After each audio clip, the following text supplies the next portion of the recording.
Just when you thought your Sunday nights couldn't get any better, or worse, depending, look what you have here! Well, programming note, we're now on Sundays. Unfortunately for you, that means this is twice this week you have to deal with looking at that ugly face of Nerestra. Fine. Dark Falls is doing us all a favor and not having the camera on. Yeah, it's been one of those days. Up until about 2 minutes ago, it was just Crimson's Ethics' chair, which was quite honestly better.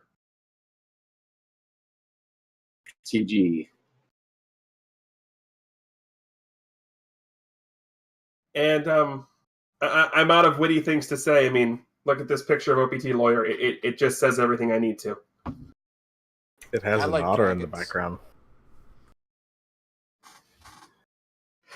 I am, of course, TGE, and I know none of you watch this for me, so thank you. And if you do, you definitely need help. Yeah, you might want to go to a psychiatric ward. Don't worry, coming up soon, we may visit one of those. Who knows? I don't know where Crim's going to take us next. But, welcome, everybody. This is going to be now Volume 4. And Volume 4 is a little bit different on naming conventions. This is Volume 4, Chapter 1, The Book of Fate, Chapter 1, A Brave New World.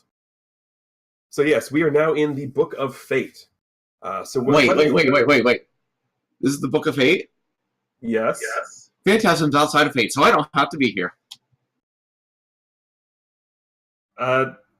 Only partially. Not sure that's exactly how this works. I'm not sure anyone has any idea how exactly how this works. No. We show up, he makes fun of us, and we keep coming back. That's how it works. I'm okay with this. Anyway, last time, the world ended, kind of. Again. Yeah. Yeah, at least Phantasm didn't almost die this time. True. So last time we discovered what Anton had been doing. He was tasked with Dr. Casey to head to an unknown location to keep watch on what he was told was a brother and sister. Because they were getting death threats, and according to Dr. Casey, the sister was a doctor who was working on something that could potentially help Hunter. Meanwhile, back in the penthouse apartment after the encounter with Vyasna, the rest of the party got a vision about Kismet being further down into the undersea depths underneath the Bermuda Triangle, and she was doing something crazy with some sort of magically pulsating object of some sort.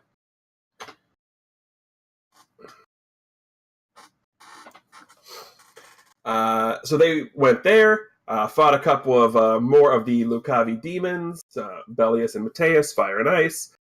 It was not a pretty picture. It was a rather lopsided fight, if we're being honest.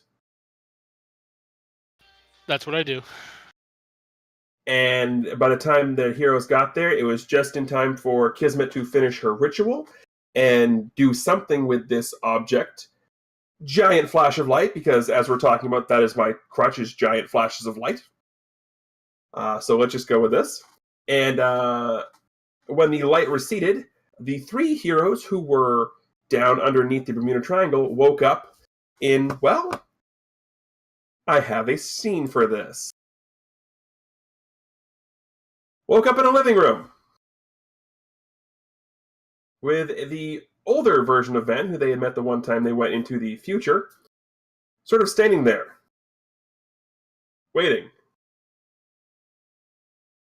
welcoming them, I guess. And that's sort of where we ended last time. Was Lutra, Malkier, and Phantasm waking up in Ven's living room. With Lucha screaming out, "Not again!" So, Malkier just kind of sighs and leans back against the couch like, what the heck? as we said, welcome everybody to Volume 4, The Book of Fate, Chapter 1, A Brave New World.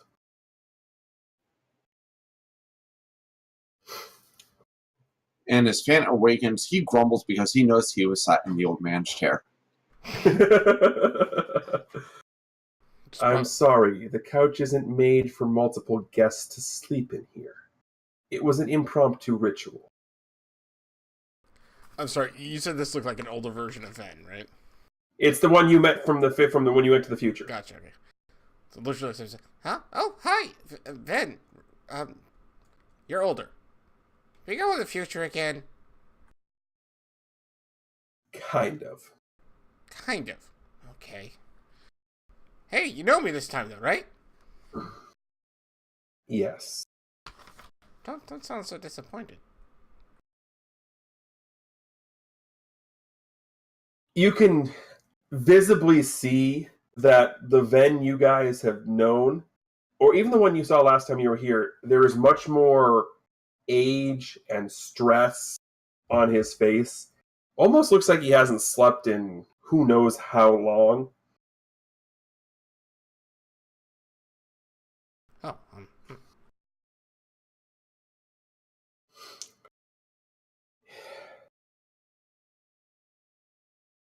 Yeah, it's kind of complicated to explain. that would literally not be any different than anything else we've gone through so far. Well, effectively, the world you all knew died on September 8th, 2008, at the same moment where Kismet completed that ritual. Okay. And up until our last encounter here, nobody was aware of anything being different. Everything just felt normal. But then something happened. And as he says that, he looks down at the bracers.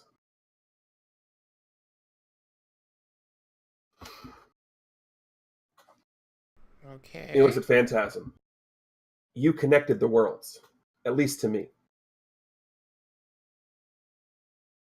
When you imbued these bracers in your time with my magic from this one, you connected them two to me.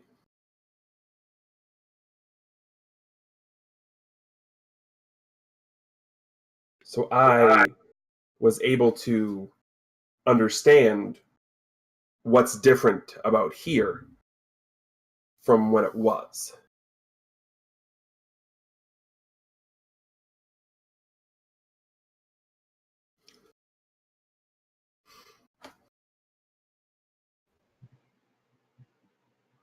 Are you happy about that? Well, it makes things clearer. I now know what we are actually fighting. Because up until recently, I thought that certain things had always been there. But now that I know they're not, it's allowed for me to understand what needs to happen and how the world needs to be fixed. When energy of that amount is released, it's going to create ripples. Most of those ripples aren't going to be seen by most people, but there are walls, magical walls, surrounding our world, similar to the ozone layer. And the more energy is released, the weaker and weaker they become. And with that much energy being released, it weakens those walls to a point where they almost turn into clay, where the world and the fibers of reality of the world become malleable.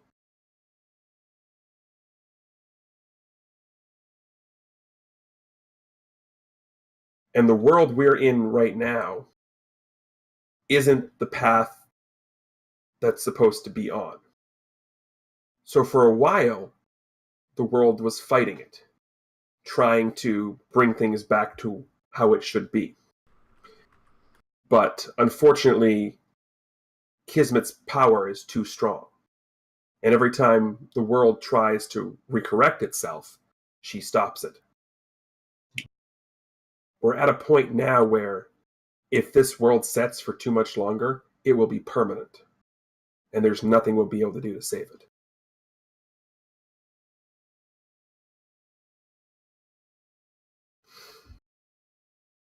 Lucha looks up, has been looking at Ven the entire time, blankly stares, and says, I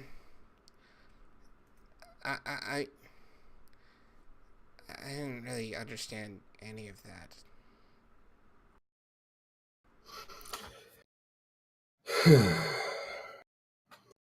He does a little something, and you see what appears to be a wind construct of an orb in his hand. Oh, okay. Basically shaped like the Earth. Mm-hmm. He then does something else, and you see what appears to be barriers or just little gusts of wind rotating around it. Okay. When she released the energy, and he basically causes a little energy flare up in the middle of this orb, the barriers surrounding the world became weaker. And you can see the gusts of wind slowing down to almost nothing. When this happens, the world becomes more malleable to magic. And he does something else, this time with a little bit different color, and you can see the orb sort of move and manipulate, like he's playing with Play-Doh, basically. And he molds it into a slightly bigger shape. Eventually, this will become set. And once it becomes set, and he'll bring it in place and basically toss the air orb to Lutra. No! Once it becomes set, there's nothing we can do about it. I see.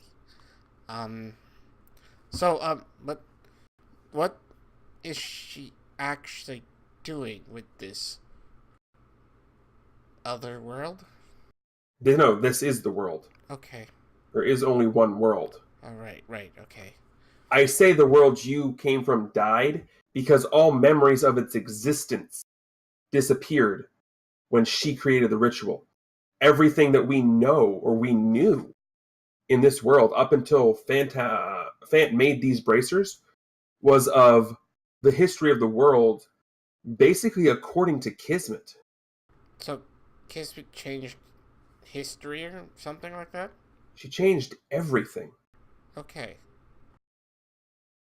Instead of there being multiple religions, all that, she is not even God. She's an empress. She's a divine ruler.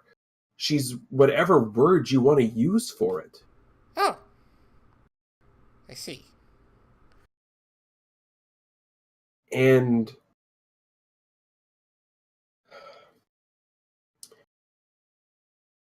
he stops and just he's composing himself and trying to think of what to say, and he's not able to form the words he wants.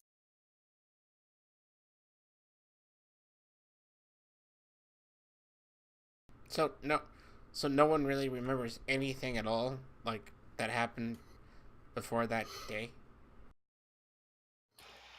I mean, yes and no. For the most part, lives were untouched. Everyone went about their normal business. But anybody who would have known about what she was doing and would have stood to oppress her, they're the ones who were affected. I mean, it's basically outlawed by religion to practice being a hero. Being a hero? It's basically picture what would have happened if the Nazis won and were backed by the Catholic Church. Lucha looks completely puzzled by that statement.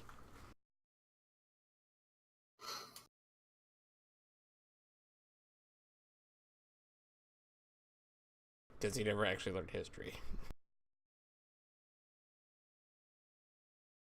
So, the people you knew back in 2008, they might not be the same if you meet them here. You might be able to trigger some memories from that time because the resonant vibrations are still there. But don't be surprised if people you knew don't recognize you or aren't the same as you remember. He just frowns at that. Like, but what about Dr. Casey and Hub?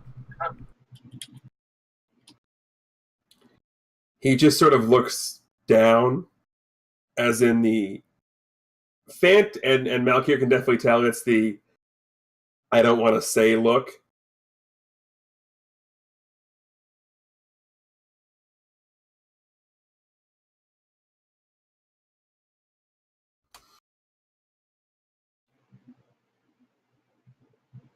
That bad? That's something you need to see for yourself.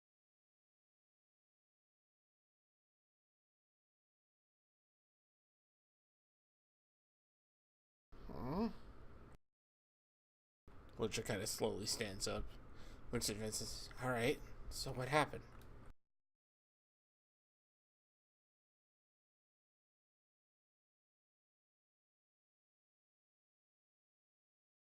And where are we right now? Oh, my living room. Okay, I got that far. Where? In the Bywater district of Midnight City. Where's Midnight You City?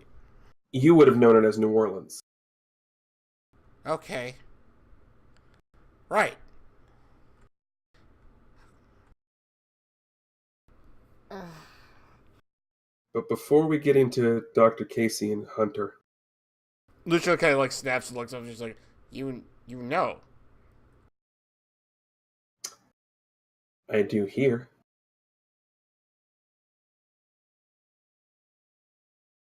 There's something else we need to do first, and by we I mean you, because I'm in no shape to go right now. The mission back in 2008 that Dr. Casey sent Anton on was one for me. This version of me. Huh? There was somebody I needed to get to this time period untouched. Because I think they might be able to help. Something. The only way I could do that was to send somebody else back with a charm to ensure that they would be getting here. But I also needed to ensure that they were protected because on the same day that everything happened, the person in question ended up being killed. Oh. If I've done my calculations correctly for my spell, they should be somewhere in Liberty City.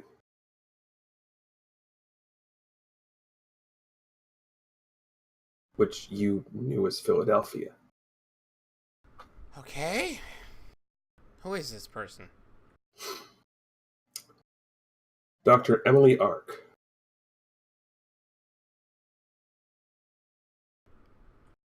I have An another. expert in artificial intelligence and android physiology. Okay. I have another slightly more important question. Where is Anton? In theory, with her. Okay. You do realize that anytime anyone says in theory, that's typically not the case. This level of magical power is highly unpredictable. What I can tell you is that the charm, I can faintly sense it in Liberty City. Whether that means they are there or not, I don't.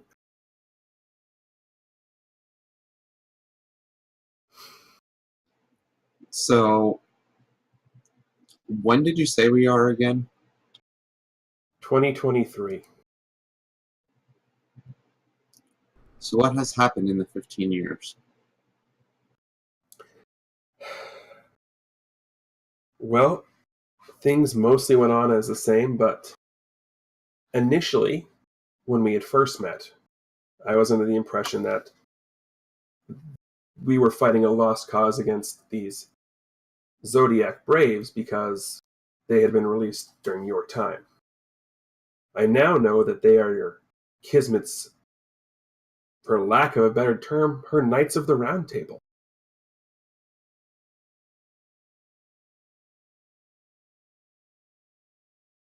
So life went on as normal, except slowly they started to. Initially, they were just sort of there, squashing out major hero factions. The Liberty League is dead. Any major functioning heroes, unless they were working directly for Kismet, were squashed out. And then they became increasingly more and more aggressive, violent, as if they were specifically looking for something or someone, which, based on the information I now know, I think was me.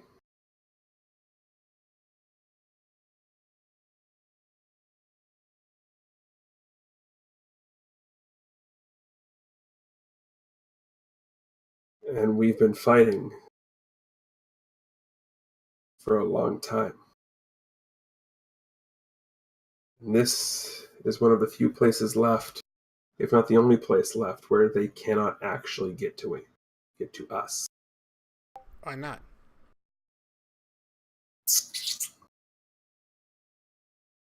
There's a look of pained sadness on his face as he just sort of turns around, and you've seen this look before. It's the, I know I need to give you the answer, but I can't bring myself to talk about it look.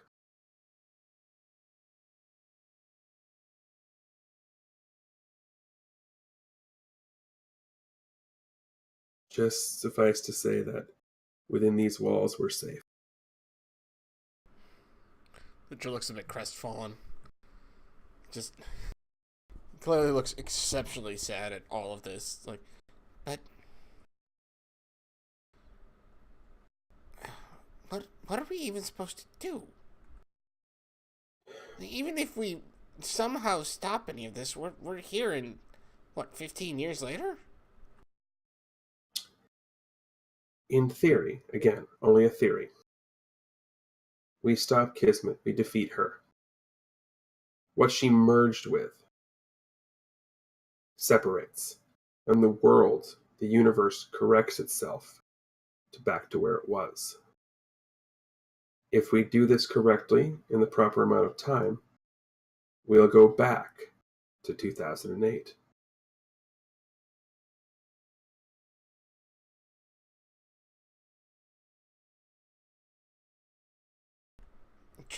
Who just stands there and kind of thinks for a moment and kind of nods and like straightens up. He's like, right, we have to, because I have something very important back there. We do have to. And you're not the only one. Pretty sure I left the oven on. Anyway.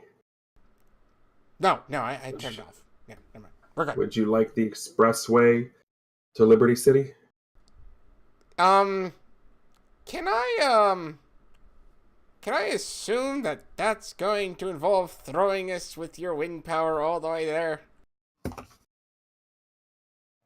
You would assume incorrectly. Oh, thank goodness. Okay, because I've done that once. It was not fun.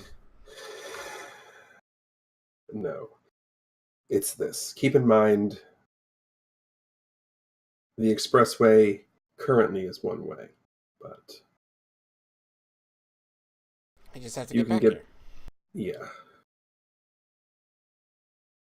You're more than welcome here at any time. And you know it was implied, so Fant would be the only one who I think has a slight inkling as to why he's saying that.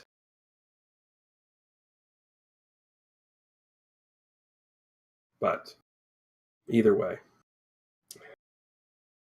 And he's sort of like, you can see him straining as he does this, and he just sort of opens what appears to be a portal surrounded by wind. There are going to be 3 people. Bring them all back. Okay.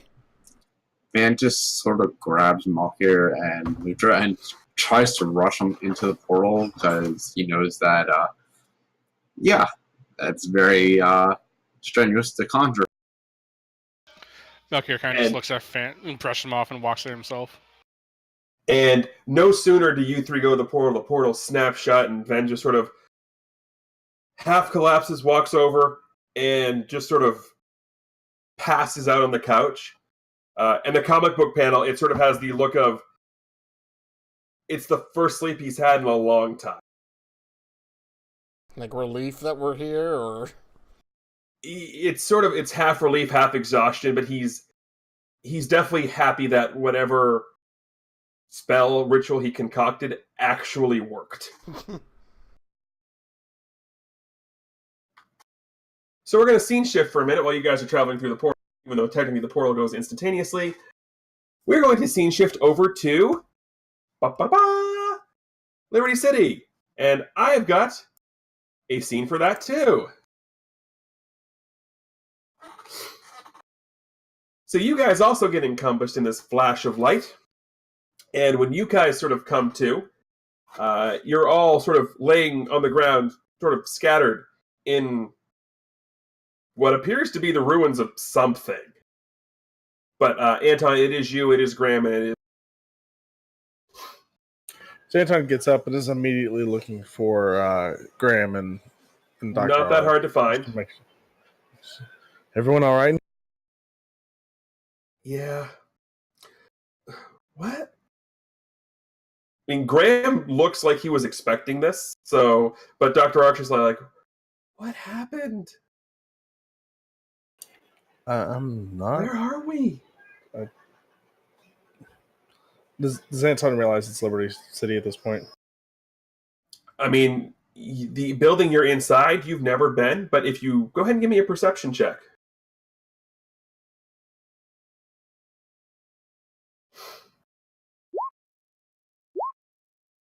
Alrighty, so, Anton, your perception check looking around, whatever this place was, it seemed like it was pretty high tech. You see, like, you're only sort of in the ruins of the living area, but looking around, you see what appears to be monitors and memorabilia, all sort of ruined, cracked out, moldy. And a lot of this memorabilia that you see seems to be like, this is the ruins of a museum, but it was a museum that was built to honor the memory of heroes. And it's fallen into severe disrepair.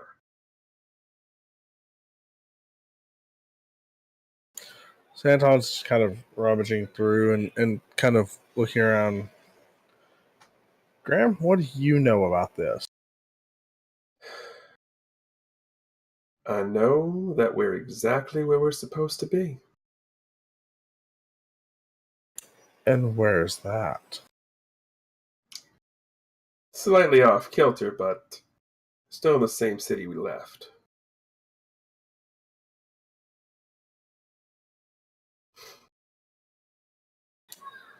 He sort of grasped at the charm.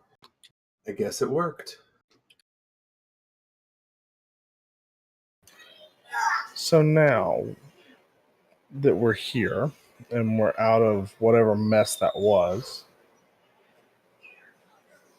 who sent you with that charm here? I've already told you, my father. And your father is?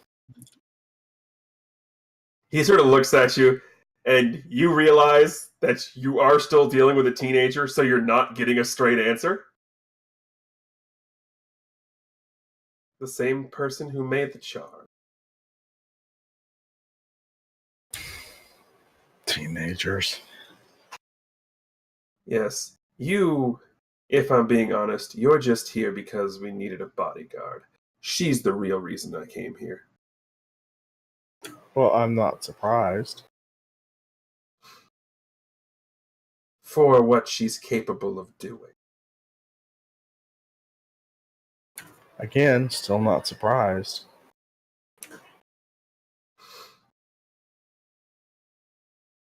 I take it by now you figured out we're not related. Yeah, I figured that out pretty.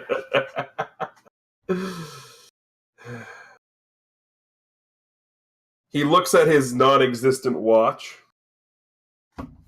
They're late. Who's late? Our ride home. Oh, who's our ride home? On that perfect segue, the wind portal opens up. And Malkier, Lutra, and Phantasm walk out. No. That's our ride home. I get the feeling No. Richard doesn't walk out. I mean, he can if he wants to. Oh. Well, I thought Phantasm grabbed us and threw us through. No, I was just ushering you through very quickly. Well, these seconds I'm okay, that's weird. Okay, that was really weird. Why is it always weird? It's always weird. All the time. Anton! Lutra. Lutra runs over towards Anton and hugs him. All right, you can let go now. You're crushing my armor. I know, but I like you. Like me a little less. Lutra, finally, let's go. Breathe.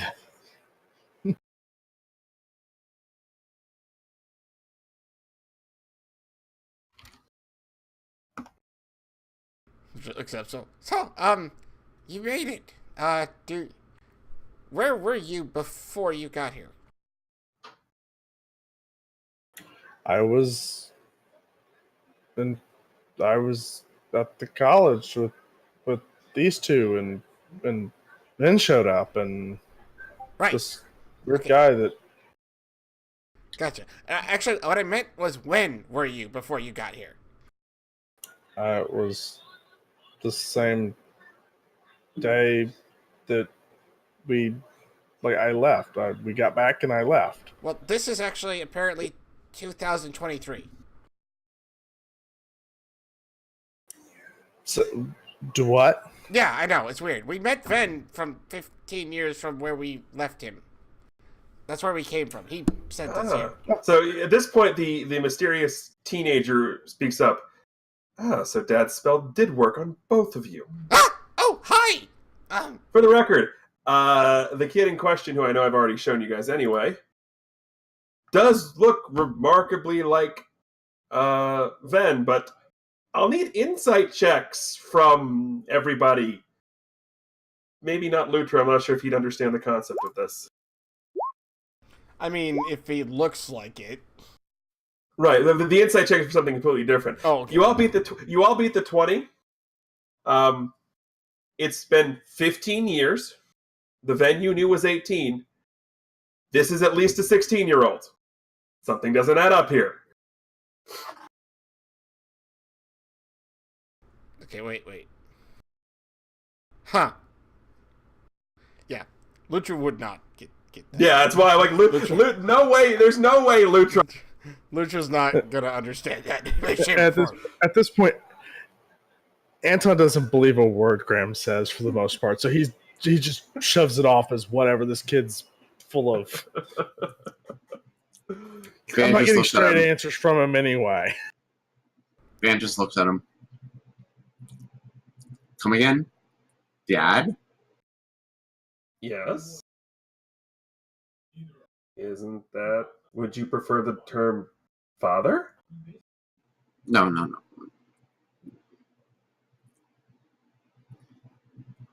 There's just many more questions than I have time for right now. Most of them can be answered in one word. He can't tell you the answer. Oh, I absolutely It's can. 3. The answer is going to be magic. No, the answer is going to be adoption. Oh, Doesn't explain why you look like him. That's completely random, honestly. It was the weirdest thing. But anyway, we need to get going now. We're just watching this conversation, clearly having no idea what the implications of any of it means. Okay.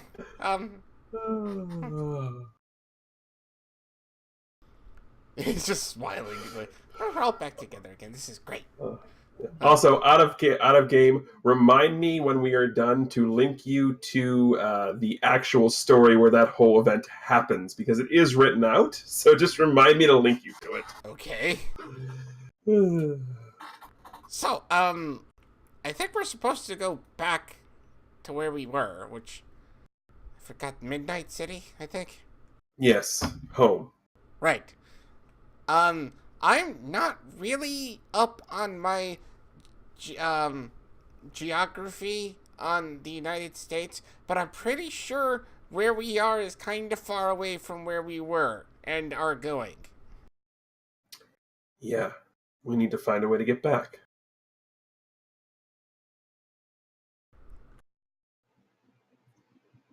Oh, I can't do that. I saw this in a TV show once. I mean, We just stand by the road and hold our thumbs out, right? yeah, if you want to get killed. Oh, well, no, that's probably better. Anton at this point kind of chimes in. Do you really think they're going to try to kill a guy with a giant sword? Yes, I do. Malcolm I also looks think over at him and just goes, "I'd be glad to."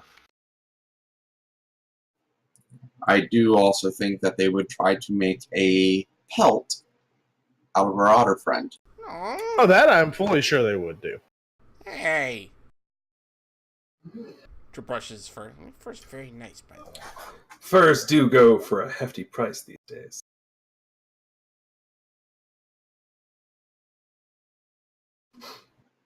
Are there any airports nearby? It'll take us a bit to get there, but in theory... Why does everybody keep saying in theory? Because I've never been here before, except for the small little bit of time I was getting my bearings before I had to go back and pick up this tin can. Hey. This tin can saved your life. I believe my father, as an 18-year-old, saved my life. Thank you very much. You were too busy flying off and missing. Did you miss the part where I touched the guy and he died? No, I didn't. I missed the part where, you flew off, ran away, and my father kicked the crap out of him, and you just jumped in like you were this guy, and he points to Malk here, getting all the glory. Okay, so during this whole thing, the comic book panel would have Fan just like flipping his head back and forth between the two of them, and then over to Malkir when Malkir's name is, and then... Wait. Oh, and Lucha's standing directly next to him doing the same thing. Malcolm is just giving Fanta, fake Anton, just the glare. At the end of that, Lucha Cage just looks up at Fat and just kind of shrugs. I'm with you, buddy. Though, yeah, I will say, Vin did a good job there.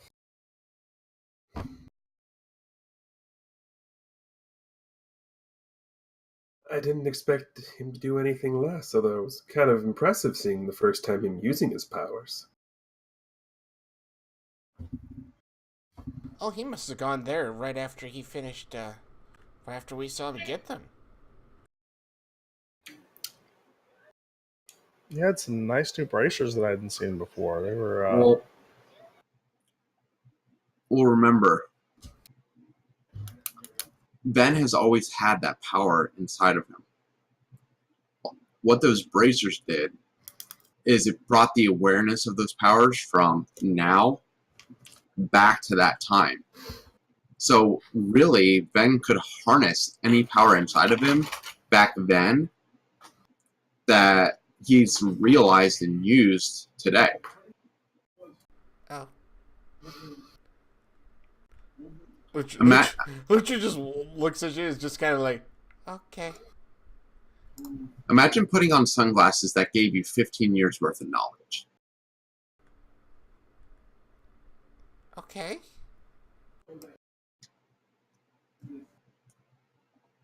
But, yeah, I don't know if there's a plane we can steal to get back down to the Gulf.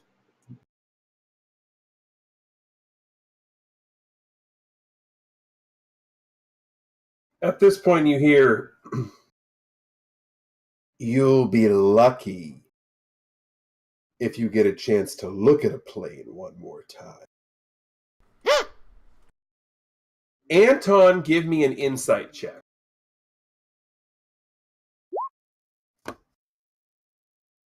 You recognize the voice.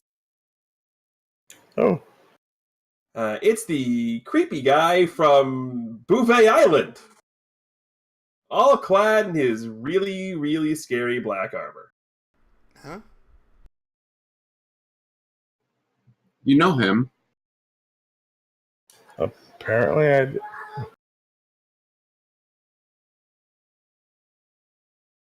This was the fight during your solo session where Van and Ben teleported you out. Oh, okay. There we go. Sorry, it's been a few weeks. Yeah, you again. Me again. Him I again. see you've changed wardrobe since the last time I saw you. You like it? I mean, you're still ugly as heck. He says something slightly more choice than that, but again, family friendly. He has friends too this time. Not to mention he couldn't hit me last time, so let's go. The four of you have been a pain in my Majesty's side for a long time. And now Being a I pain will for you end if you'd that. like. Just point us to your majesty and we'll kill you and them and problem solved. Let's go. Yes, let's do that. How about I just kill you here? No, I don't intend on dying today.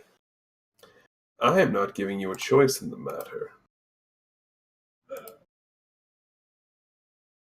Do we have a bigger picture of this?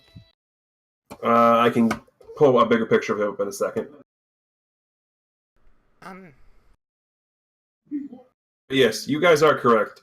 Initiative will be happening here in a minute.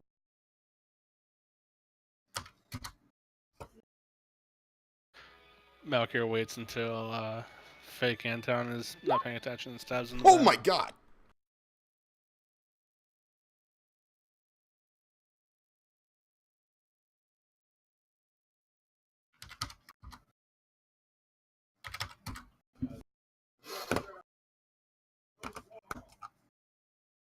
I wasted a crit on my init roll.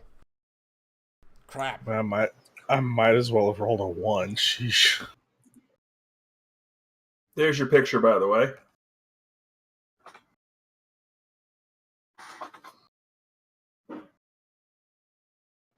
One Well, I of the still- rare times that Phantasm isn't going, like, first or second. Mm. Anton at this point, like, to be fair, I still want your armor, so I'm gonna have to carve you out of it. Just try. You will notice that the presence you normally feel from the sword is completely quiet and not doing anything. Like, almost like it's a little bit like, nope, I'm shutting up now. It's quiet. It's been in my head since I picked this stupid sword up. And he takes a step up, draws his sword, which is sort of gleaming bluish. And we are going to begin this. Lutra is up. Also, for the record, our two NPCs will technically be going on the end of initiative if they need to. Before Lutra actually starts us off, as soon as he pulls his sword out and I see glowing, I conjure mine and say, I can do that too. While that's going on, Malkir just makes his scythe appear. We assume that your weapon's always out anyway. Yeah, pretty much. So yes, Lutra, you are going first. Lutra pulls his crossbow out. Gonna make a move to kind of position himself between this dude and the, I guess, civilians, if you want to call them that. Whatever. He's going to take out his crossbow and use bolt shot. If I could find it on this sheet. You miss. Let me hold on a second. Is that plus 11? Yeah, that's right. All right, yep, that's fine. So it harmlessly tinks off his armor. Tink, tink, tink, tink, tink. Mm-hmm. So at this point, his first target is the same one he's had the fight with. So he is basically coming up right to Anton, and he is attacking with Frostbiting Slash.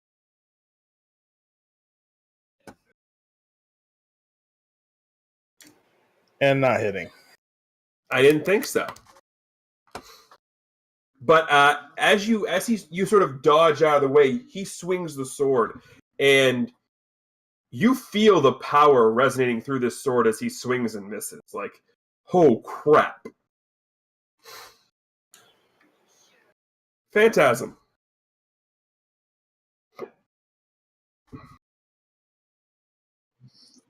Phantasm does his little changes into darkness and flies out the open window. Then flies in and shatters another window and basically comes up with an attempt to smack him right in the side of the head. No. 18 will definitely not do it. Malkir.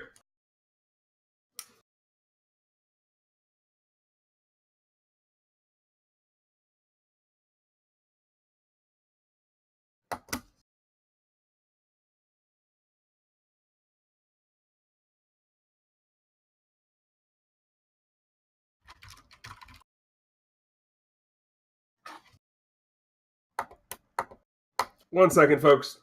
Giving a rolling. Also, I'm not going to do much hitting when I only roll 3s.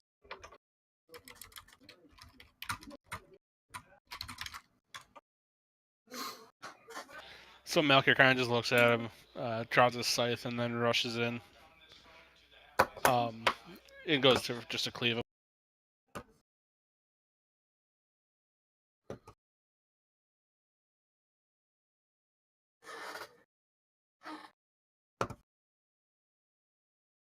"24 will not hit."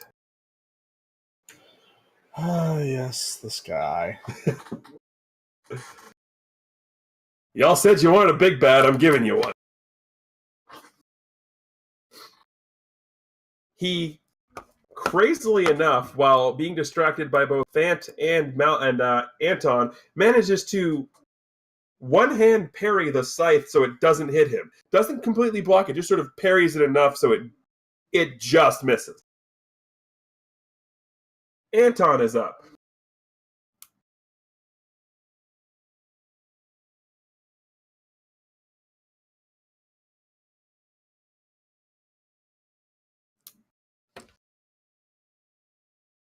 All right. So Anton is going to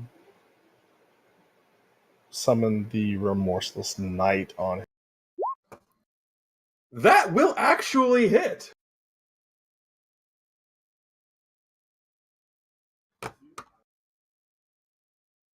Was that a will or a fortitude? I believe it's Will. All right, I think we did. I think it is all will based here. Well, was not expecting that to work, but when you roll a 2, what can you say? So he is hindered and vulnerable until he breaks out of that affliction, which means his defenses are cut in half, which is good for you guys. Have some fun with that. Lutra. So seeing this, So yeah, basically, Anton swings the Excalibur, and instead of the slash coming out of it, some sort of dark energy sort of comes out and sort of like kind of wraps itself around this guy a little bit, and you can see he kind of seems a little stiff. so seeing this, Lucha immediately pounces. Claws and teeth. Yep. Now, I don't think I updated this in the sheet, so this might not be right. I literally don't think it's going to matter much. Well, in theory, you wouldn't have hit, but because he's vulnerable, you will. You won't get any of the multi-attack tiers, but you'll hit because he's vulnerable. Yay. You won't do anything, but you'll hit.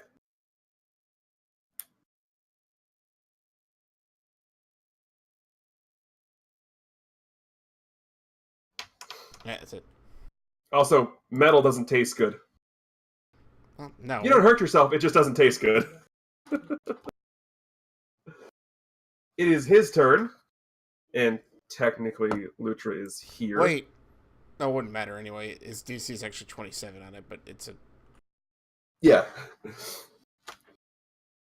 So, since everyone is sort of right there gathered up, he can use this one. So he's going to sort of take the sword, slam it into the ground, and this sort of... Well, you've sort of seen the colors this happens before. That's sort of like that dark green, that darkish, blackish, greenish sort of wind color when you were fighting Demise with Fant sort of happens. I'm going to need dodge checks from everybody as he is using Maelstrom Apocalypse. Oh my god. I'm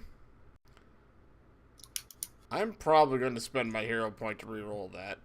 Okay. The dodge is DC 26. Evasion does apply. Oh, I have evasion, and I rolled a 9. Do you have evasion 1 or 2? Oh, so that's 31, 36. Okay. I have evasion Right. 1. The 20 doesn't help you. I have evasion 2. 25 doesn't really help me. No. Hmm. I'm waiting to see if anyone wants to do a reroll before I start making damage rolls. Well, actually, I rolled a 7, I think. Either way, it's less than 10. Actually, I am going to use my hero point to reroll because that's going to actually work very well.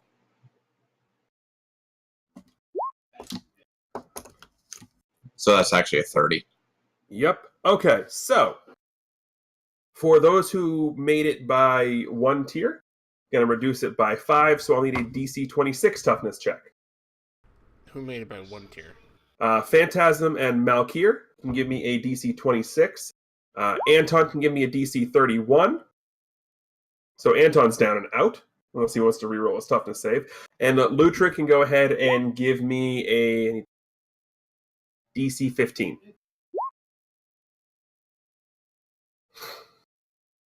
I rolled a 2. You did roll a 2. 3. I rolled a 3, sorry. Dark, did you hack roll 20 this week? Just touch all the dice. I know. So Phantasm won't take anything. Anton and Malkir will take a bruise, as well as Lutra. Oh, sorry, Anton will take a bruise and a daze. Excuse me. That's not too bad. No, but the centralized cylinder here definitely did some damage. And I actually need to make another roll for this.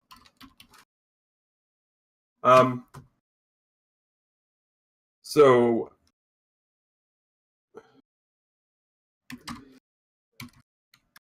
Phantasm, give me a number on a d20.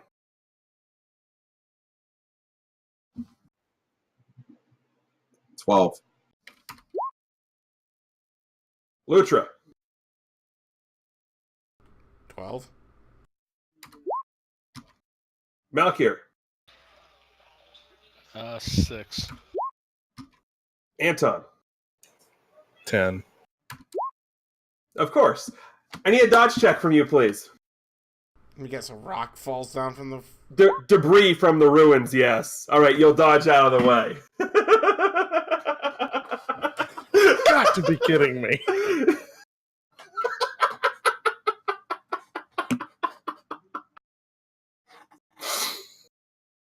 Phantasm is up after Anton dodges out of the way of the... Is he still affected by all that stuff from Anton? He is, because he chose to forego rolling to save on it to try and damage you guys more. Fair. And by that I mean I forgot. Thanks for reminding me for next turn. I mean, you would have remembered as we kept attacking you.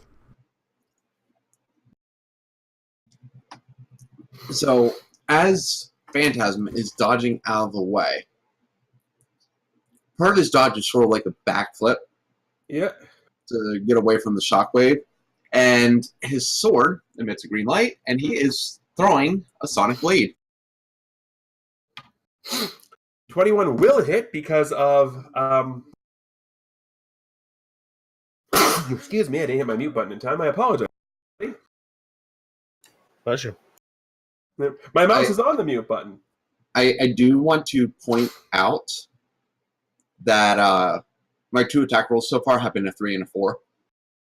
Well, I will point out that because of the vulnerable, you will hit. It'll clink off his armor, but you'll hit. Okay.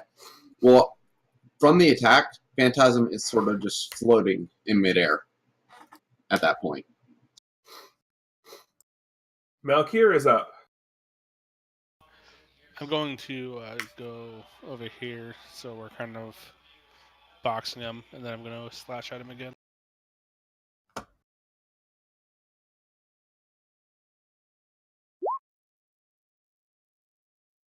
Hey! Thanks to Anton, you'll hit. Doing work tonight. Actually, I have reach, so I'm going to actually back up to, like, here.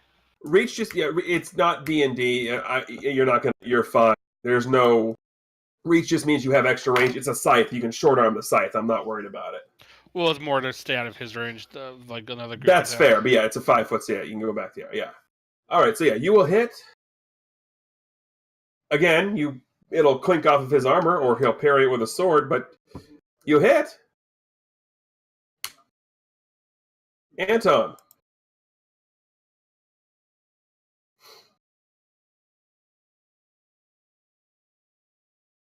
At this point, Anton is ready to just make quick work of this guy. He's seen enough from the last. All right, you will hit him.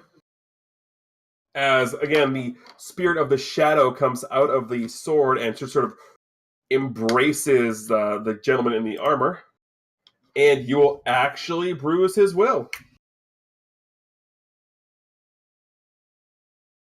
He sort of just, you can see him like physically in pain from this shadow attacking him.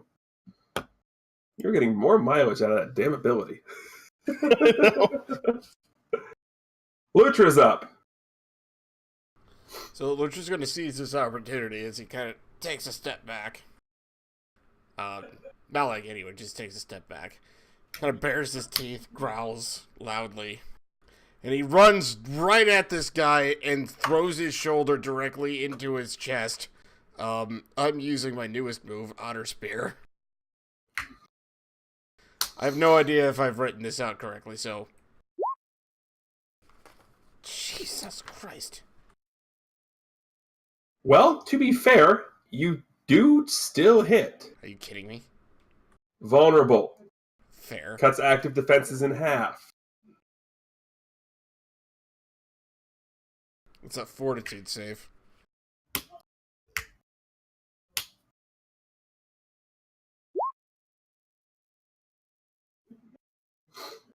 He will dead nut it.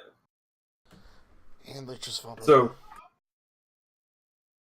So you sort of you crash into him, and you make solid contact. Not to the point where you're going to hurt yourself, but you make solid contact, and you definitely hear it.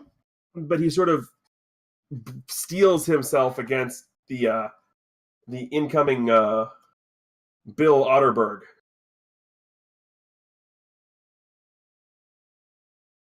And it's his turn.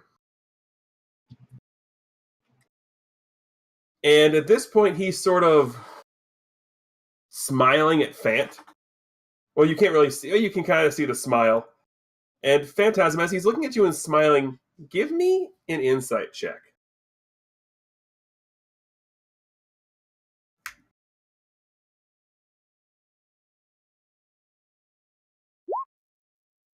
Okay, never mind. I ain't noticing nothing. You aren't noticing it. The helmet obscures too much. But he just sort of looks at you and goes, okay, if that's the way you play, fine, we'll play. I can do that too. He sort of, the last remnants of the cyclone that he had, he sort of gathers up, and they sort of, instead of picking up the sword, he still has his hand on it. The last remnants of the wind sort of gather in his hand, and he just sort of throws it at you. Well, he is attacking you with Infernal Wind Blast, but I don't think a 21 hits you. It's ranged? Yes, it is. Then it does not. Alrighty. And just sort of, the wind blast just misses you and slams into the ceiling beside you.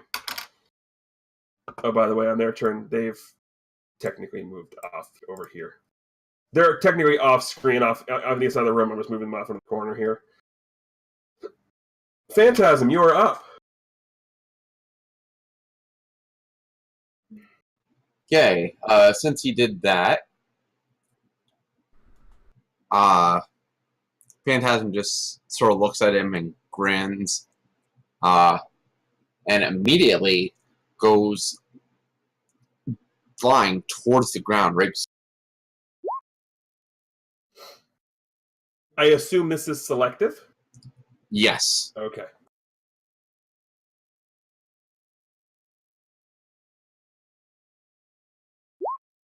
Well, he'll actually fail the dodge, which is even less than that because it's not factoring in his vulnerability. And then a fort save. All right. Right. This is damage. This is damage with the fort, right? Yeah, it's damage with an addition alternate affliction. All right. Well, he makes the toughness save, so he does not have to. The way the linked abilities work, you make the first one, you don't have to do the second one. Always how it's been. So he is. You guys are rushing him. This is some crazy strong armor.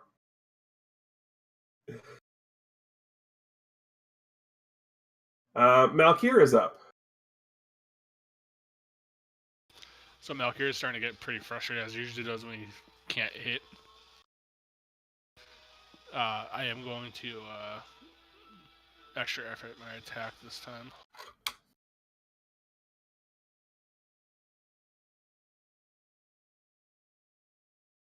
Well, you crit. Who are you and what have you done with Dark? Seriously. He's taking all of our rolls because my attacks have now been a 3, a 4, and a 5, even though the 5 didn't matter. Right. So what There's did the you part say? where you. This is the part where you roll a 1 and he kill steal. Yeah, not entirely quite. I still have a villain. I have a villain point to play with. This one is considered a big bad. They do get villain points, and I can always hand out hero points to do it. So what did you say you were doing with the attack? Just effort, like all-out attack type deal. All attack, so +5, -5. Okay, so yeah, you definitely hit. I'm assuming you want to add the extra 5 to the DC here, making it a 34. I technically can make this. I didn't, but I almost did. Wow. He'll take a bruise as you put a whole lot of oomph into this, and you seem to have found like one of the joints in the armor, and you definitely nicked him a little bit. You see a little blood. I want to say that this happened because Phantasm hit the ground right beside him and kind of shook him to be in position for the safe action. Sure, we'll go with that.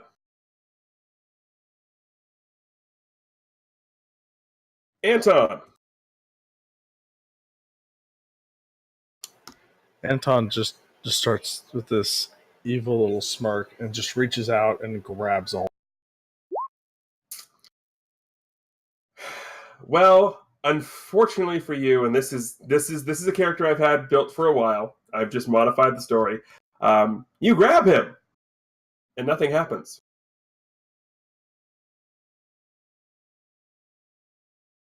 Anton's just kind of taken back by this. Guys? Hey, you just put your hand at him. What were you doing? He's immune to death. Okay, I have a question. Why would you know that? What do you mean he's immune to death? So, before we got transported here, I may have grabbed the guy we were fighting and nearly killed him by just touching him. The guy in the armor is going to look, oh, your little friend didn't tell you he can do that?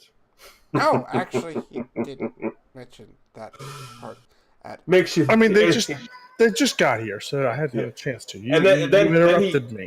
He looks at Lutra and goes, makes you think about every time he pets you now, doesn't it? He doesn't actually pet me.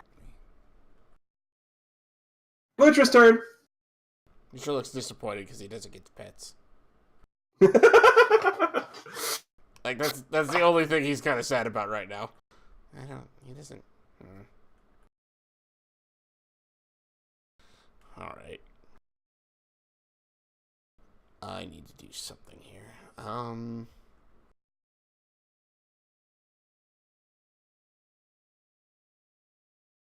forgot what all those adjusting things could do.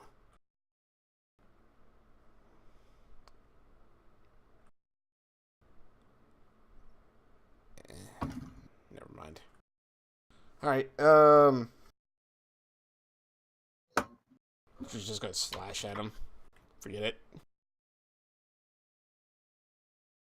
That vulnerability goes away, right? The one that I was because I used that honor spear. I mean, yeah, he didn't go after you, so... Right. 22. 22 will hit. Will actually be by a tier because of the vulnerability. So, this is technically... And that's technically a 33.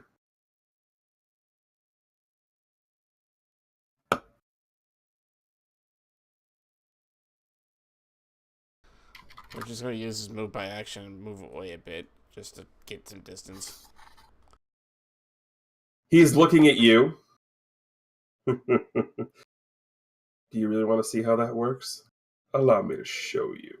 He picks up the sword, points it at Phantasm, and this sickly blue-black beam of light comes out of it. He's attacking Phantasm with Bitter End. But a 21, as we all know, doesn't hit range.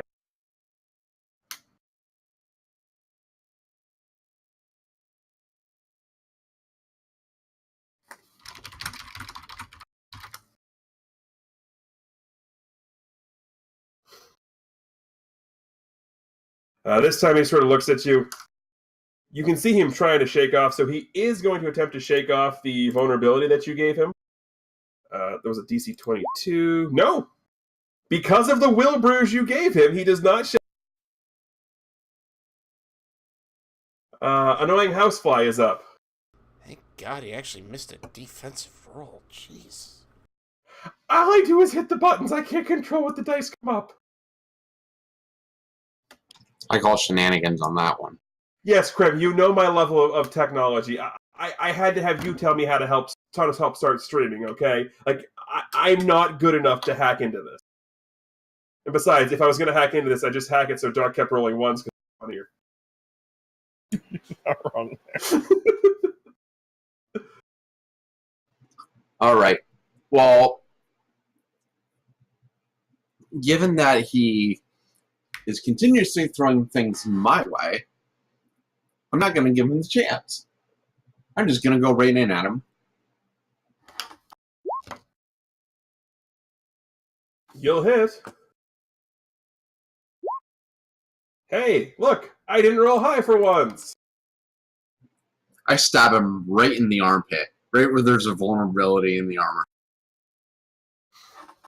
You annoying little gnat!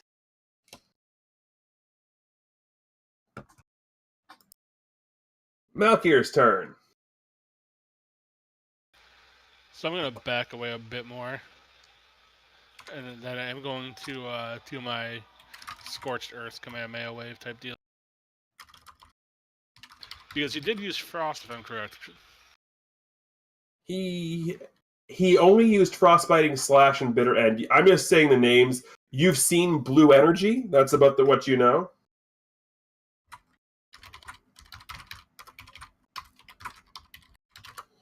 Alrighty, so I'll have to do some math on this roll, so ignore it until I do the math.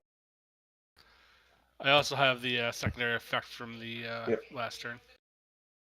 So it's... Tell everybody what it is.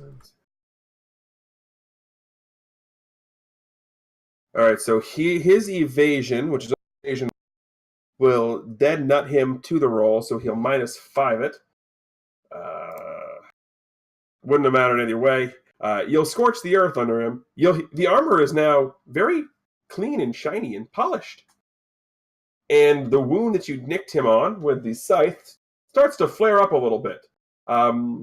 Crits do not stack with secondary effect. Other way around. Power attack does not stack with secondary effect. Crits do. Well, I did crit both. So. Right. Yeah, you crit that. No, yeah, I was trying to remember. One of them does, one of them. So. Holy crap, I'm a champion. Wow. Like, I'm actually speechless right now at the crazy level of my roll. I'm going to be back in 5 minutes. I'm going to buy a lot.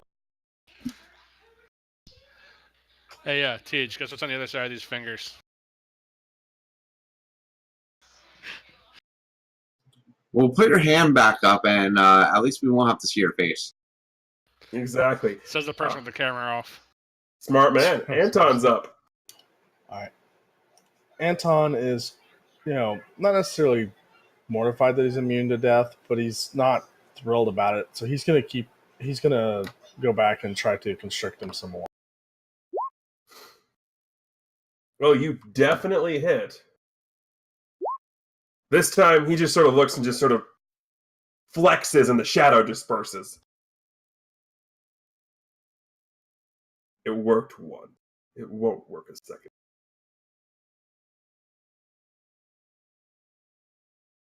Lutra.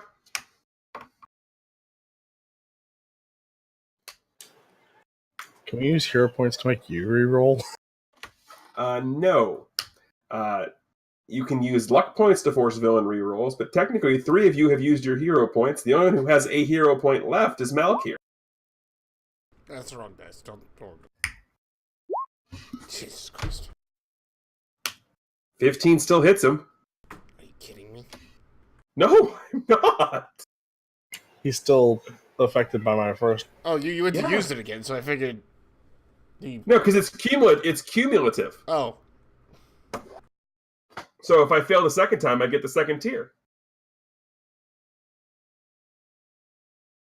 Okay, I don't know what's wrong with this dice roller.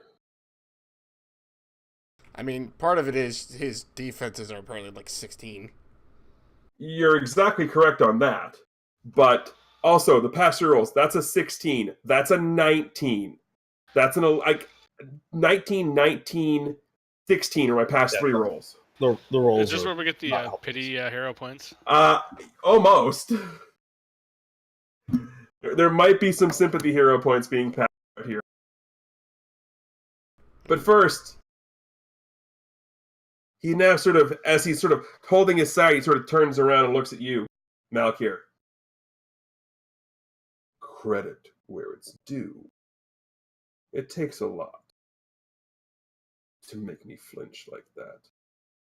You have my respect. And now you'll have my blade. And in a flurry that looks like it shouldn't be possible, he picks up the sword, runs right at you, slightly slower than he was moving earlier because he's technically still hindered, and is attacking you with Frostbiting Slash.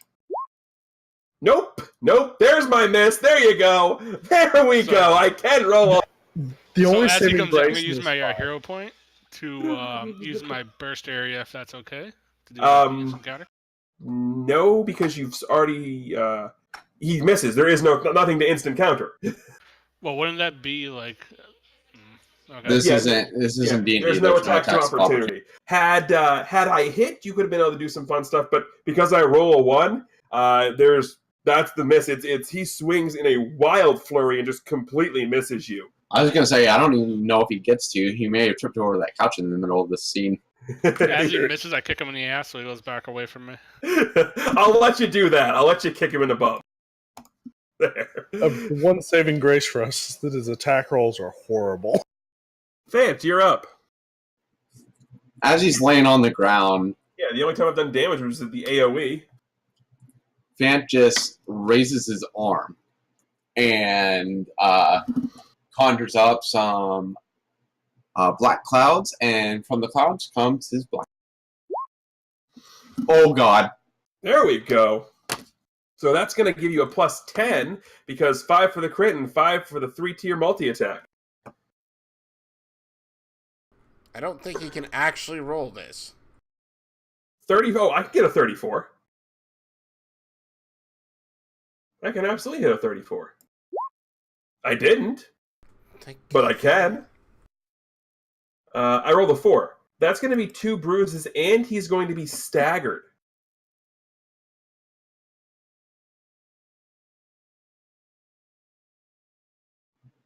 A few of those may have hit him in the helmet. Mm-hmm.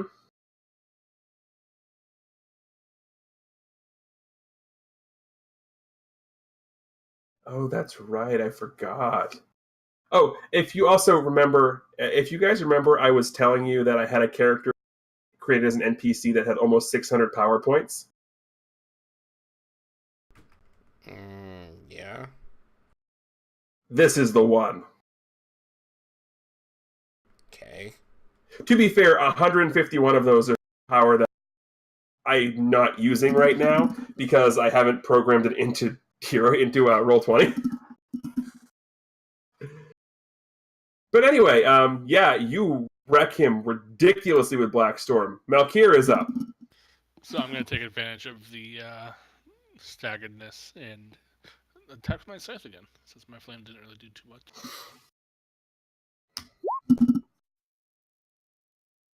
12, unfortunately, won't hit. But now I'll do my hero point to reroll. Yes, you can use the hero point to reroll. Yeah, 12 isn't going to hit. Technically, it's not. You leave it to Dark to roll a 1, but it's a hero point reroll, so it's on automatic miss. We add the 10 to it, a 20 will hit.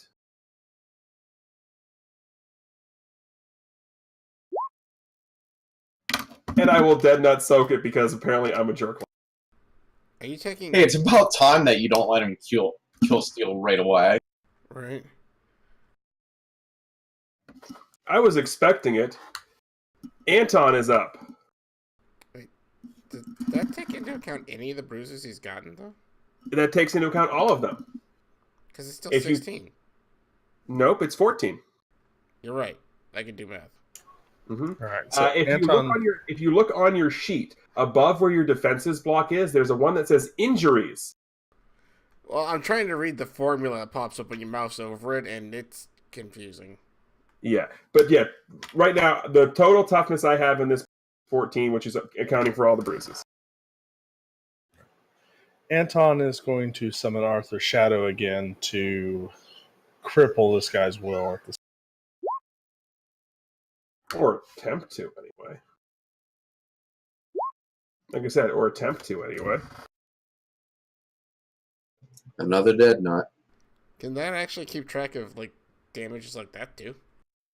I've got a -1 in the miscellaneous column, keeping track of that as well. Oh, okay. I guess that works. It is Lutra's turn.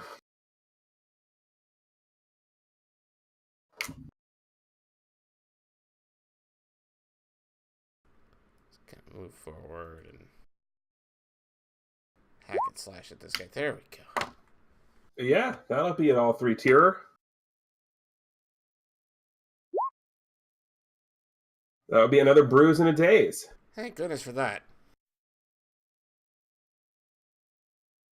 Fast grab. Might as well hold on to him. Yep. What's the DC I'm looking at? Is this where I can use that thing or not? Yes, now because last turn you used Claws and Teeth, and this turn you still stayed on Claws and Teeth, you didn't switch to a different power in your array. So as a free action, you can. So now you can switch to that power of your array and apply that. So Otter Hug. Yeah. So you see where you see how that where I was talking about with that? Okay, yeah, that makes more sense now. A little bit, anyway. Yeah. All right, so my base strength is 8, and that adds +4, so 12. So it's a DC 22. Yeah. I need to check on his immunities to see if he has anything that affects his. I don't think so. Yeah, disease, life support, poison, aging, alteration effects. He's immune to life support? I know life support isn't basically your immune and the environment effects because you're sort of encased in the armor. Gotcha. It's most commonly used for a battle suit. Gotcha. Yeah, nope. Does not have any immune. I had to check because there's a lot of them.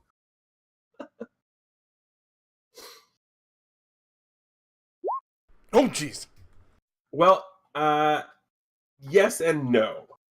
So he technically has a villain point, which he is going to use to reroll this.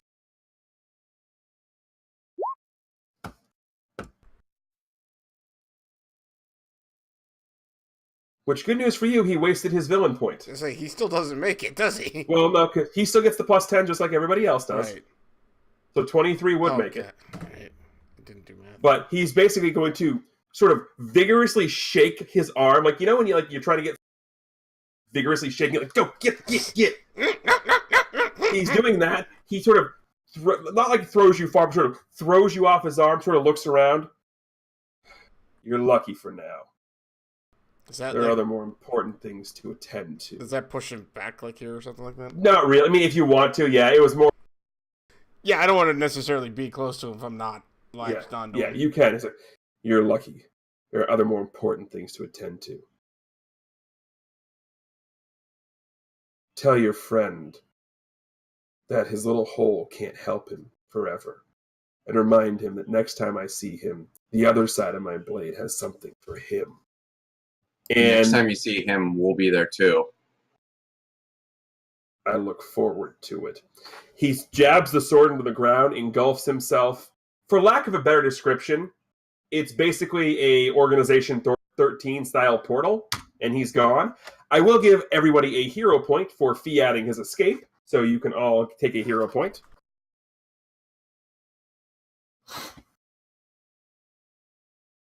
That really feels like a crappy consolation prize there, but sure, I'll take it.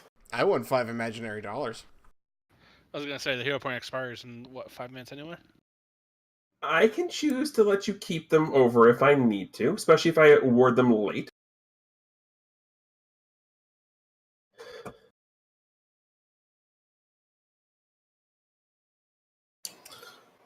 Glad he's gone. That was not fun the first time. Okay, so who was that?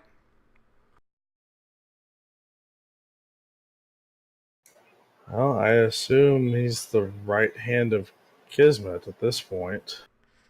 Okay, yeah, sure. Never mind.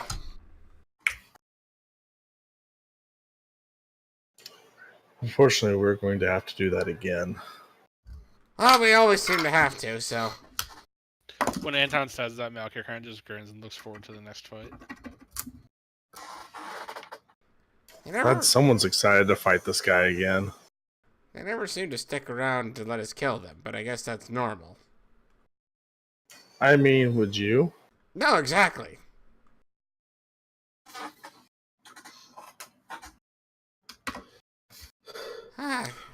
And with that, Anton immediately goes off to check on. No, they've walked back in. They're back.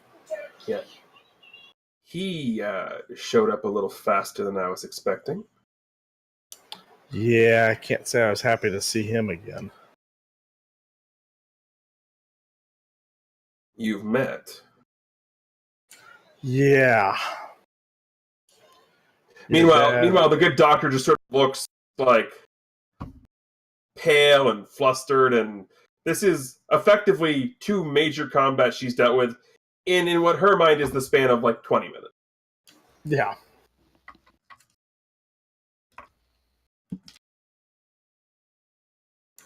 And Anton kind of looks over at Dr. Ark. Don't tell me you miss it. And what? Anton looks at Dr. Ark. Don't tell me you don't miss this. I don't know what you're talking about.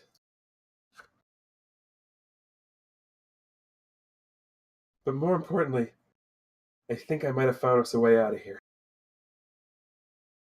I mean, there's an open window there. There's a window over there. Yeah, I didn't mean that. Oh, sorry. Follow me. So Okay. she takes you all in, and there is definitely like what appears to be a bunch of rubble, but you can kind of see what appears to be like a trap door, sort of like, you know how sometimes when you have a flat surface and the corner bends up a little bit, so you can kind of see there's something there? Okay.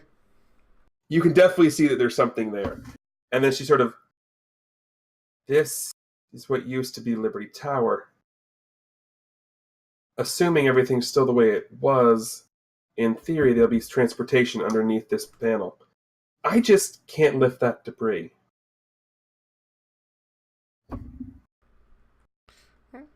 Lucha kind of pads over. It's like, okay, let's give it a shot. Grabs it and sees if he can actually lift it up himself. Oh, what's your base strength? 8? Yeah. Yes, very easily, as a matter of. Tosses it off to the side. There's a decent amount. It takes you guys like 2 minutes to clear it off. Nothing too crazy. And then,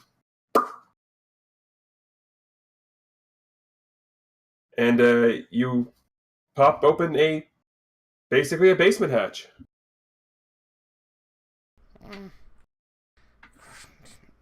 What happened last time I went into a basement? Do you want to? Graham looks at you. Do you want to know what happened the last time I did? No. No one asked you, kid. I look at Lutra and I'm like, didn't you just have that same question before we went back into the Bermuda Triangle? Probably.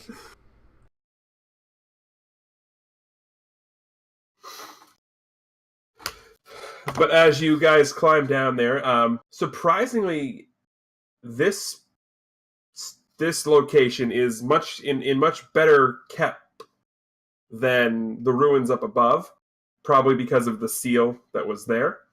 It's still, it's definitely dusty, dirty, like years of not being cleaned, cobwebs everywhere. But basically, you look around there, and it appears to be a staging area for costumes and all that from different heroes. But specifically, what you see is, well, it's a very similar looking jet to the one you guys had. Almost as if Dr. Casey sold the prototype to the Liberty League. Ooh.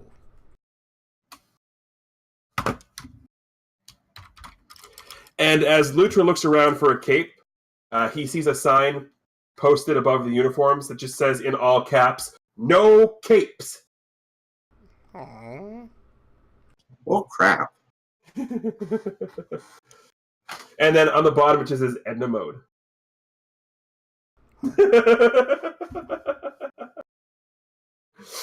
What were you looking for? I was checking to see if that was actually my plane. It's not your plane. It is just another variation on the one that Dr. Casey had built. It is not your plane.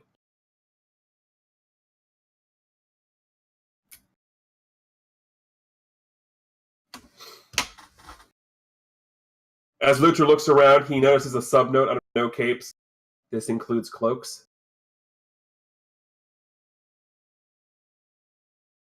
Who are you, Perry Otter? Huh?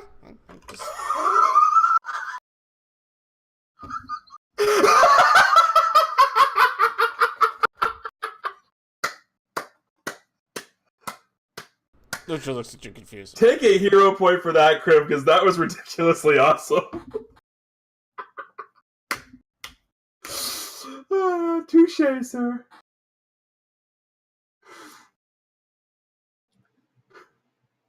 You need to start watching more movies, Lutra. Oh, sure, I guess. Do you think movies even exist now? Oh, they still do. There's plenty back at the house if you really want to watch them.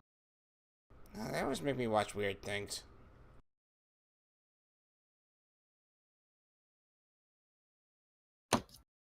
Anyway, I suggest we all pile in and head back home. Yeah, let's... Lucha kind of approaches the plane, but, like, almost, instinctively he stops and waits for Fan to go first. Fant walks on and sort of looks around, trying to see how much he recognizes of the plane to know how easily he's going to be able to get it up and ready to commandeer. The layout's exactly the same as yours. Also, why do I get a mental scene of the people in Final Fantasy IV entering the Enterprise underneath Baron Castle? Right. Might have been kind of where I got the same idea from. So Lucha gets out and kind of just heads around, looks around, is like, this does feel really familiar.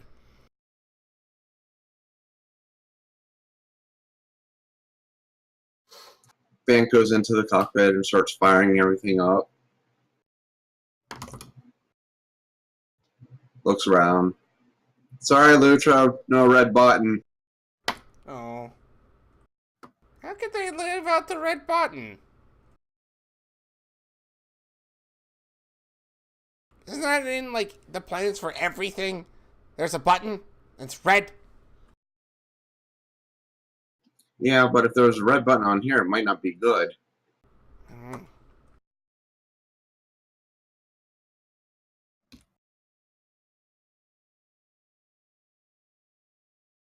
It takes you a couple minutes, but you know how to basically get this whole thing to go. You do see a button.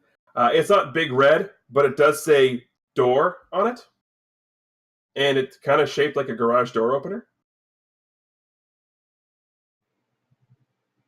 I press it, hoping that it gives us a avenue out. Does anyone ever remember the old cartoon SWAT Cats? Oh, yes. Oh, yes. That's what's happening in one of the junkyards. It's the junk door's opening and the jet's flying out of the junkyard. Nice.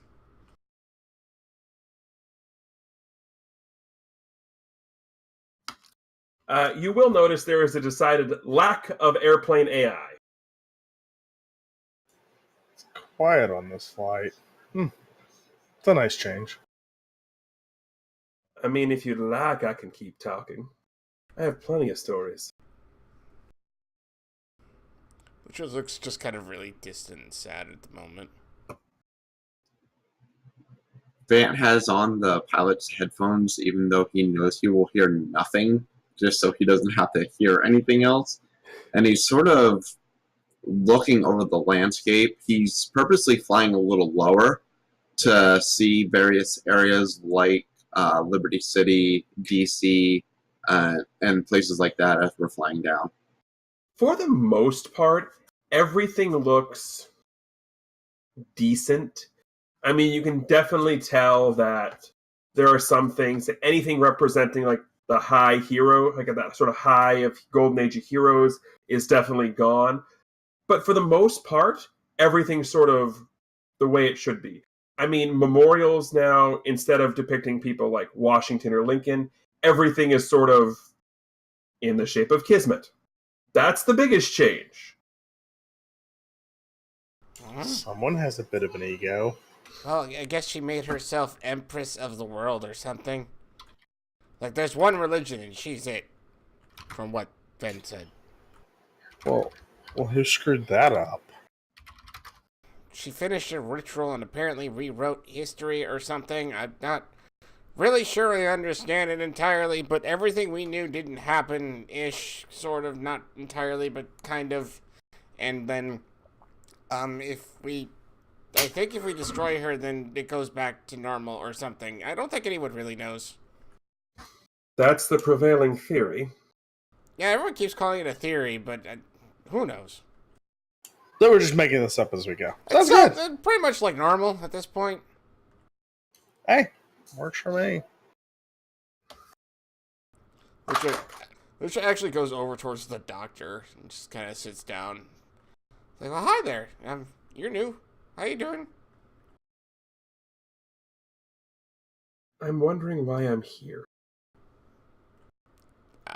We were told to bring all three of you back, so...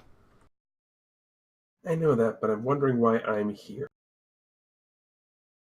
Oh, because Anton brought you here. Give me a perception check, Lutra, as she's mumbling something to herself. You definitely hear her mumble words, "You haven't changed a bit." Lucia, like, looks at it like, what? Huh? Do we know each other? She looks at you, smiles, and just sort of gets up and walks off to sort of get some air. Mm-hmm.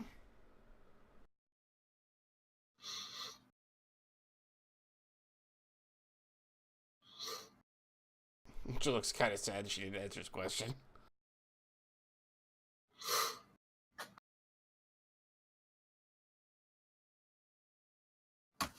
At this point, Phantasm is joined in the co-pilot seat by Graham.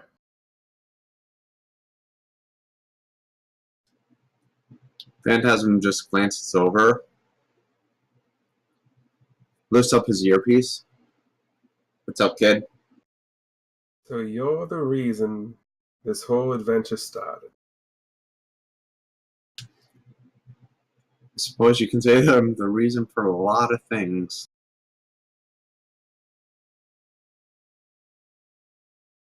I'm not at liberty to say the reasons behind it, but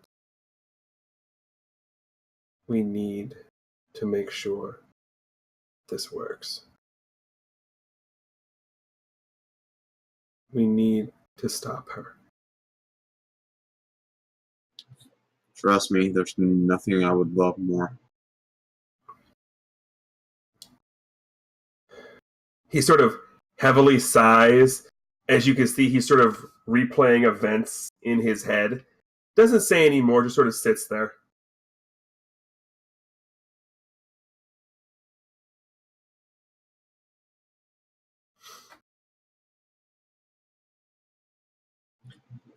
Fant looks over at him. Do you know the first time I saw that emblem around your neck was the first time that I came to this present time?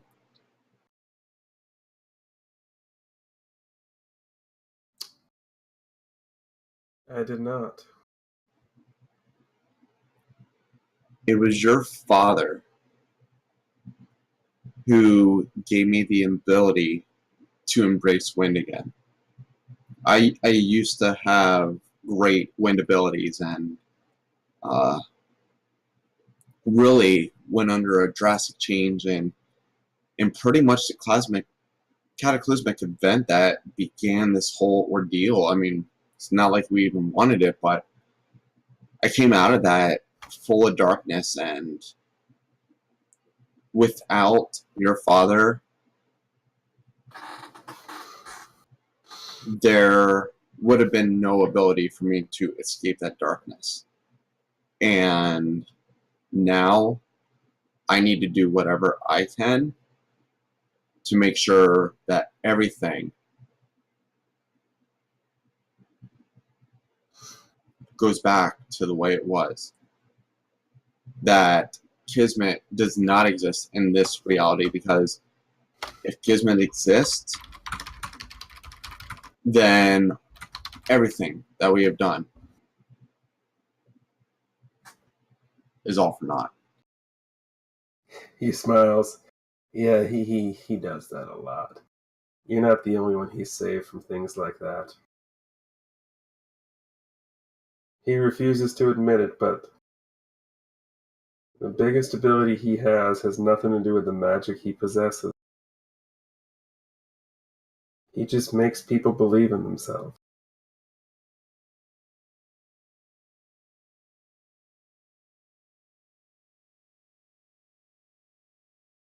But yeah, I hear you.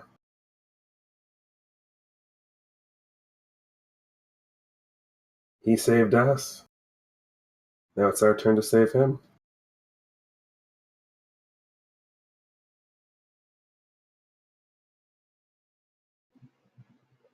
You gotta trust all of us. Even the big scary rock dude. Trust is a hard thing with me. It takes a lot for me to trust people, especially adults. The only reason I'm trusting you right now is because I trust my father.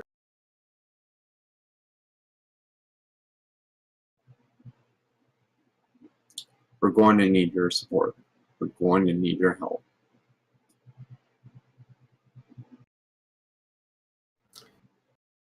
Like I said, it takes a lot for me to trust somebody. You've done nothing right now to prove otherwise, but I am leery. Nothing personal.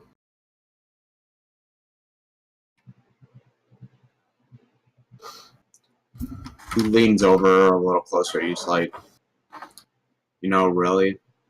Looking at the two bigger guys, I'd kind of be leery too. He looks at you. Oh, those two? I've dealt with worse.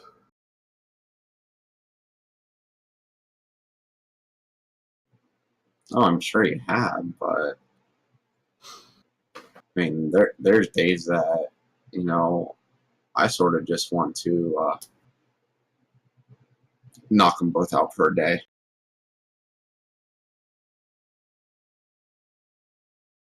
Yeah. Unfortunately, I didn't have that option. I just sort of had to deal with it. When it Hey, comes down to survive it, they're somehow. good. I'm assuming the flight back to Midnight City is rather uneventful from everything else. So Lucha kind of keeps patting around the doctor, but that's about it.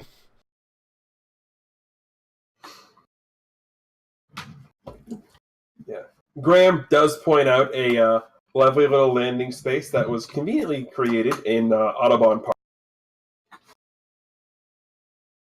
About a half mile to a mile away from the house, give or take.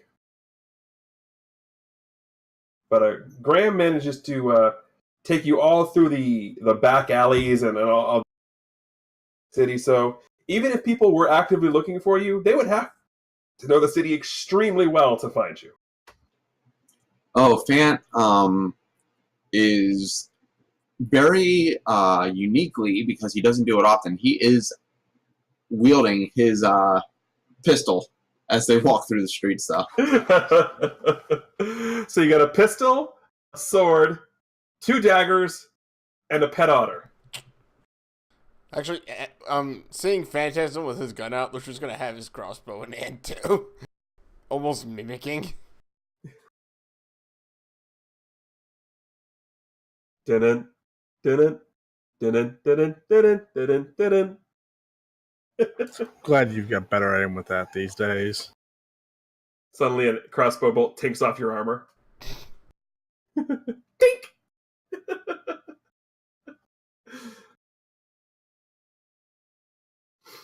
He's still trigger happy, though.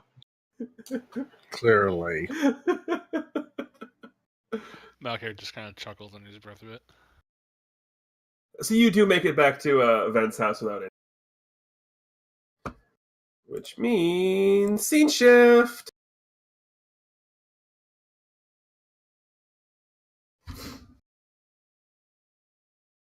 He is still passed out on the couch where you left him.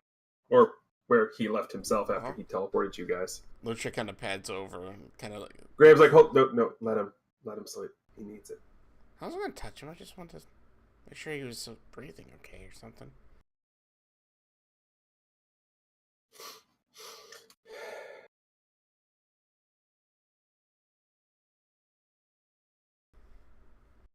When Anton and Dr. Ark get to the door, a barrier hits them and they can't cross it. About that. You both are welcome in here. And then you can enter through the door, not a problem. Okay. An interesting security system y'all have here. That's part of the reason why this place is still safe. Yeah. As long as you're invited in by either myself or Dad, you're fine. Aside from that, no matter how hard you try, you won't. Oh. Well, that's handy. Yeah, but he says "but it" and then sort of trails off and doesn't say anything else. But it what? Nothing. It's just, yeah, handy.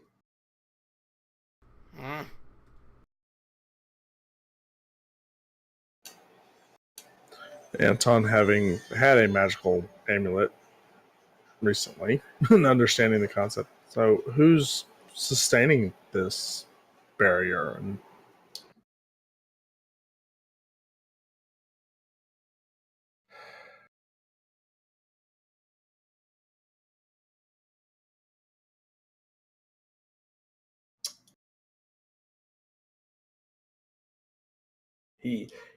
You can see Graham try and speak a couple of times, and every time he tries to, it's like the words are getting stuck in his throat, and he just can't.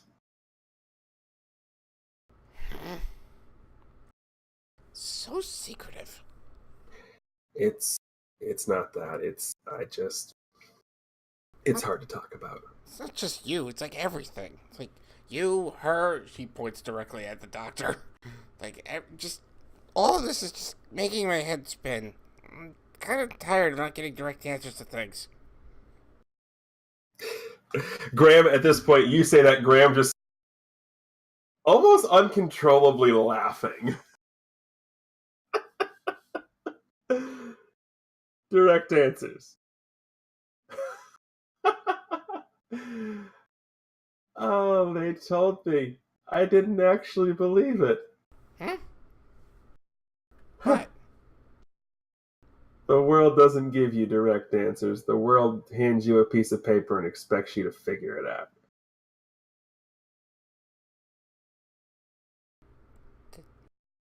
I didn't get any paper. Exactly my point. Lucha looks completely confused by that. Okay.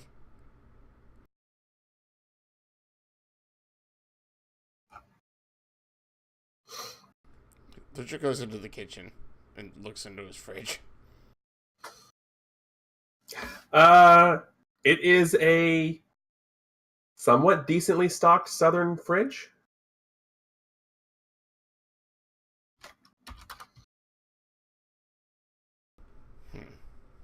Lucha ponders for a bit and looks around and says, I should probably make something for everybody. It's been a day. So he's gonna pull out stuff and just start putting things together. Not well, but you know. You're unfamiliar with the Creole Cajun style of cooking, so Right. It's edible. It's not the best thing you've put out, but it's definitely edible. Okay, I know it's been 15 years, but what are all of these things? I've never seen half of this stuff. Graham looks at you. Shrimp, grits, okra. Wait, you've never heard of red eye gravy? No, I haven't. What is it? You asked that in-game or out-of-game? In game. Okay. It's delicious is what it is. It goes on the grits. Have you never had grits? No. What's a grit?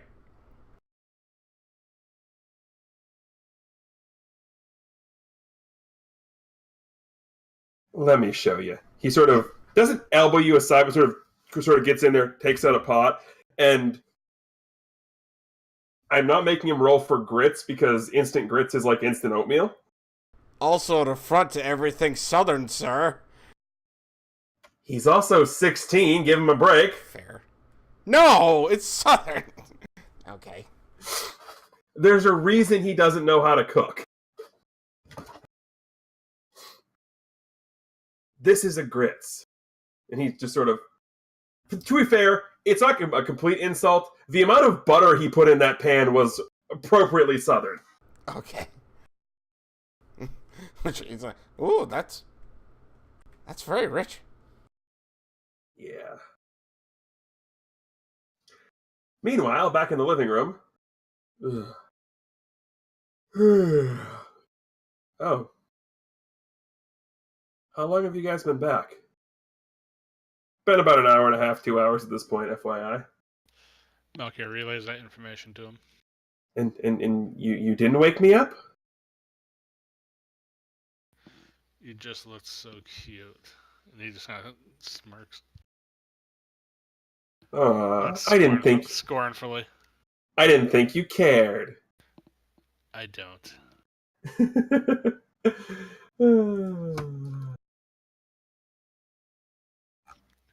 You had a reason to be sleeping, so we let you sleep.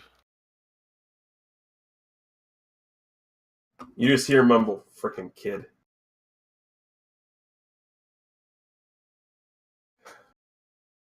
And he looks up. Ah, doctor. Good to see you again. She just sort of looks at him. You're fine. No one who would have been chasing after you is going to be here. You can drop the facade now and go back to being who you actually are.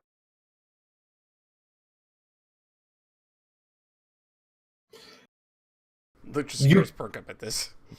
Yeah.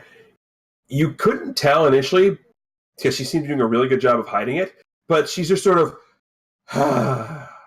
this relief. And then she sort of looks and goes, okay, but do you really think that I'll be able to help? He just sort of nods. You're the only one who would have any idea on how to. So who are you? Oh.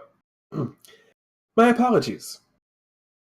She looks over. First off, looks over, gives Armored Anton a big hug, and takes the helmet off and actually gives him a kiss. Oh. Hi, Dr. Crescent. You missed me? Just a little bit. Dr. Crescent. Apologies, everybody. My name is Dr. Aaron Crescent. You all recognize that as the other name that was brought up during the people who Dr. Casey had given new identities to. Right. In Dr. Yora's storyline. Right. But Lucha's still trying to figure out how she knows him.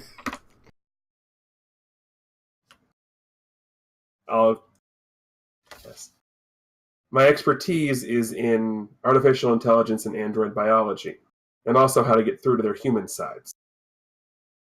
Apparently, that's needed here. She looks, did you tell them? Ven just sort of didn't have the time. You probably should tell them. Yeah, probably should. But as for what he's going to tell them, we'll find out next week.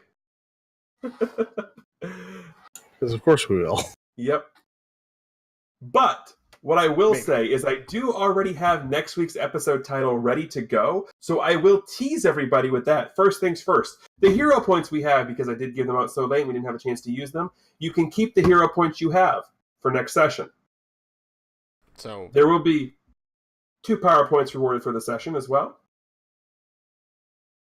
And we hope to see you all next week, where we will be in Volume 4, Issue 2, or Chapter 2, the Book of Fate, Chapter 2, Once Upon a Hub. Thanks for watching, and remember to keep hailing.